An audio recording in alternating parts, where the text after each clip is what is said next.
আজকে পূর্ণিমা, আর এই পূর্ণিমায় সুনামগঞ্জের এই হাওরে কাটাতে আজকে চলে আসছি সুনামগঞ্জে। তো সুনামগঞ্জ খুবই সুন্দর একটা জায়গা।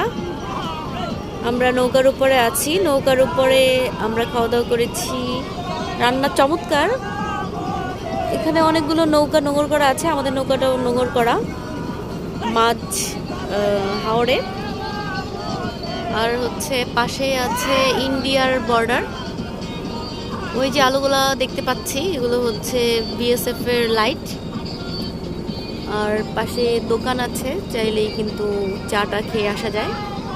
আমরা মাঝখানে আছি, চারদিকে পানি।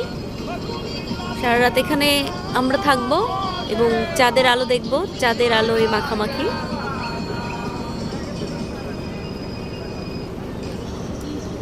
মূলত জ্যোৎস্না বিলাস করতেই আমরা পূর্ণিমাতে চলে আসছি হাওরে। প্রতি পূর্ণিমার মধ্যরাতে একবার আকাশের দিকে তাকাই, গৃহত্যাগী হওয়ার মতো জ্যোৎস্না কি উঠেছে। এটা আসলে গৃহত্যাগী জ্যোৎস্না, এই জন্য ঘর ছেড়ে বাইরে চলে এসেছি।